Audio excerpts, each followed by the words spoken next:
Hello नमस्ते साथीहरू, मेरो युट्युब च्यानलमा पुनः यहाँहरू सबैलाई हार्दिक स्वागत छ। आजको भिडियो विशेष गरी कक्षा 11, 12, बीएड र एमएड तथा विभिन्न प्रतियोगी परीक्षाको तयारी गरिरहेका विद्यार्थीहरूका लागि निकै महत्त्वपूर्ण छ। यदि तपाईलाई परीक्षामा वक्रोती सिद्धान्त भनेको के हो वा यसका प्रवर्धक र विशेषताहरू लेख्नुहोस् भन्ने प्रश्न आयो भने यो भिडियो हेरेपछि सजिलै उत्तर दिन सक्नुहुनेछ। त्यसैले यो भिडियो अन्त्यसम्म हेर्नुहोस्। अब सुरु गरौँ वक्रोती सिद्धान्त। वक्रोती दुई शब्द मिलेर बनेको हो, वक्र प्लस उक्ति। यहाँ वक्र भन्नाले सोझो नभई अलिक घुमाउरो, बाङ्गो, टेढो, चमत्कारपूर्ण वा कलात्मक भन्ने हुन्छ र उक्ति भन्नाले भनाइ, अभिव्यक्ति वा कथन भन्ने अर्थ लाग्छ।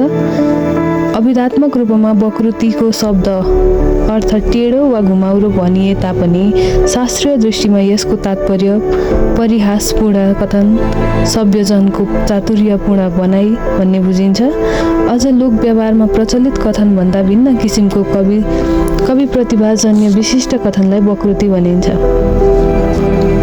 त्यसैले यहाँ सामान्य कुरालाई पनि अनौठो, आकर्षक र कलात्मक ढङ्गले व्यक्त गर्ने शैलीलाई वक्रोती मानिएको छ। वक्रोती सिद्धान्तका प्रवर्धक संस्कृत साहित्यका प्रसिद्ध आचार्य कुन्तक हुन्। उनले वक्रोती जीवितमा वक्रोती सम्बन्धी आधारभूत मान्यता प्रस्तुत गरेका छन्।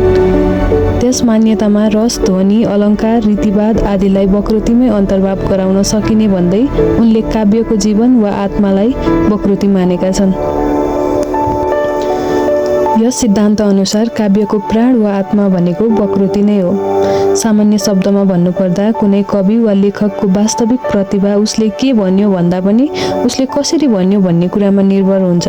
उदाहरणका लागि कसैले भन्यो तिम्रो अनुहार राम्रो छ, तर कविले भन्यो तिम्रो मुस्कानले जुनलाई पनि फिक्का बनाइदिन्छ। तसर्थ दुवै अर्थ उस्तै भए तापनि दोस्रो भनाइमा कलात्मकता र चमत्कार छ। यही विशेषतालाई वक्रोती भनिन्छ। अब जाउँ वक्रोतीका प्रकारहरूमा। कुन्तकले वक्रोतीका अनेकौं भेद र उपभेदको चर्चा गरेका छन्। वर्ण, पद र वाक्य वक्रताको आधार, व्याकरण शास्त्रलाई र त्यसभन्दा माथिका प्रकरण र प्रबन्धक वक्रताको आधार काव्यशास्त्रलाई बनाइएको पाइन्छ। यस आधारमा वक्रोतीका मुख्य भेदहरू अथवा मुख्य प्रकारहरू 6 प्रकारका छन्। 1 मा छ वर्ण विन्यास वक्रता, पद पूर्वार्ध वक्रता, पद परार्ध वक्रता, वाक्य वक्रता, प्रकरण वक्रता र प्रबन्ध वक्रता। यी सबैले साहित्यमा सौन्दर्य र प्रभाव उत्पन्न गर्न महत्त्वपूर्ण भूमिका खेल्छन्। अब वक्रोतीका केही विशेषताहरूलाई पनि यहाँ आजको भिडियोमा प्रस्तुत गरिएको छ। साधारण कुरालाई असाधारण शैलीमा प्रस्तुत गरिने वक्रता, कविको मौलिक प्रतिभा र कल्पना शक्तिलाई महत्त्व दिइन्छ, भाषामा चमत्कार, सौन्दर्य र आकर्षक सृजना गरिन्छ, पाठक वा श्रोतामा गहिरो प्रभाव पार्ने उद्देश्य राखिन्छ, काव्यको आत्मा वक्रोतीलाई मानिन्छ।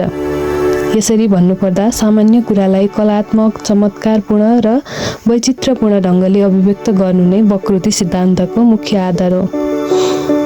अब परीक्षाको हिसाबले याद राख्नुपर्ने मुख्य केही बुदाहरू छन्। वक्रोतीका प्रवर्धक आचार्य कुन्तक, ग्रन्थ वक्रोती जीवित, काव्यको आत्मा वक्रोती, प्रकार 6 वटा। हवस् त यो भिडियो अन्तिमसम्म हेरिदिनु भएकोमा धेरै धेरै धन्यवाद। आगामी भिडियोमा हामी नेपाली साहित्यको अझै महत्त्वपूर्ण कुराहरूलाई सरल र परीक्षामुखी तरिकाले बुझ्नेछौँ। त्यसैले च्यानल सब्स्क्राइब गरेर बेल आइकन पनि थिच्न नबिर्सिनुहोस्। तबसम्मका लागि पढिरहनुहोस्, सिकिरहनुहोस् र अगाडि बढिरहनुहोस्। धन्यवाद।